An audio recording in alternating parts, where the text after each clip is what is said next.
السلام عليكم. صباح الخير أو مساء الخير حسب الناس اللي هتشوف الفيديو ده. بصوا يا جماعة، أنا بطلب منكم طلب شخصي، أول مرة أطلب منكم حاجة كده. أنا عايزة لو سمحتوا الفيديو ده تشاركوا الفيديو ده معايا، وعايزاه يوصل لناس كتير قوي، بالذات الناس اللي أنا هقول لكم عليها ديت.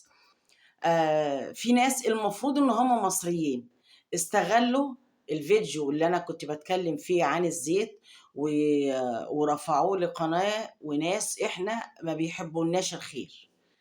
بس أنا إيه، هم رفعوه بقصد الإساءة لمصر. وأنا لا عشت ولا كنت عشان أكون سبب في أي إساءة لبلدي. أنا زي ما بيقولوا كده مصرية حتى النخاع، بنت بلد من اللي بتعرف قيمة البلد وقيمة ترابها. بس اللي رفع الفيديو دوت وشخص المفروض ان هو مصري، رفعه بقصد الإساءة. فأنا عايزة أرد عليه، أقول له الفيديو ده لو كان بيدل على حاجة، بيدل على إن عندنا حرية رأي، إن أنا ممكن أتكلم في السلبيات اللي موجودة في بلدي من غير ما أخاف ولا أقلق، وأنا زي الفل وموجودة في بيتي.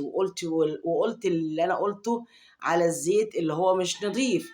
ده بيبقى مجرد لفت نظر مننا للحكومة إنها تخلي بالها من اللي بيحصل، وده واجبنا. إن إحنا لما نشوف حاجة مش كويسة أو حاجة مش عجبانا بنتكلم فيها، دي حرية رأي، ودي الحمد لله عندنا ومكفولة لينا. ولو ما كنتش في حرية رأي ما كنتش هطلع على أنا ولا غيري إن إحنا ننتقد أي حاجة. بس إحنا بننتقد السلبي عشان يتحول لإيجابي، مش عشان حد يصطاد في المية العكرة ويطلع يشتغل علينا وياكل على قفانا عيش. لا، ده مرفوض خالص يا جماعة. إحنا ايا كان الحاجه اللي موجوده في بلدنا احنا بنبقى مستحملينها وراضيين بيها لغايه لما ان شاء الله ربنا يعدل باحسن منها. وان شاء الله ان شاء الله، وهتفضل مصر ام الدنيا غصب عن عين اي حد، غصب عن عين اي حد. وخلي بالك انا بنتقد وبقول الكلام ده وانا قاعده في بيتي وفي بلدي، ما بروحش اي دوله تانية وحد في بلدي بالطوب. لا عشت ولا كنت يوم ما اعمل كده. فلو سمحتوا انا عايزاكم تشيروا الفيديو دوت، عشان احنا مش عايزين حد يصطاد في المياه العكرة، مش عايزين حد يتدخل ويقول كلمة كده ولا كده، او يحمل حاجة غير اللي بتبقى مقصودة. اللي انا مقصود من الفيديو ان احنا بنتكلم على السلبيات بس.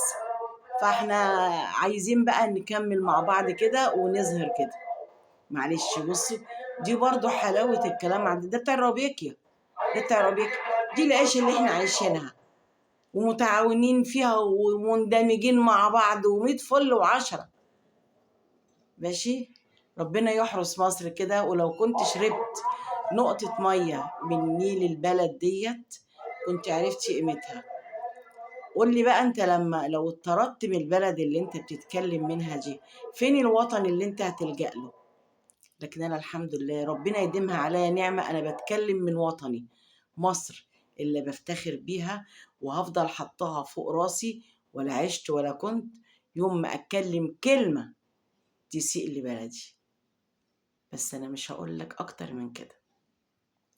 يظهر إن أنت شوية الماء اللي شربتهم من النيل كان حد عامل فيهم حاجة مش كويسة.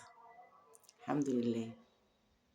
السلام عليكم، ومستنية ان احنا نقف جنب بعض كيد واحدة، والفيديو دوت يوصل كده عشان يعرف ان احنا كمصريين محدش يدخل ما بيننا، ومحدش يصطاد في المياه العكرة او ياكل على قفانا عيش. السلام عليكم.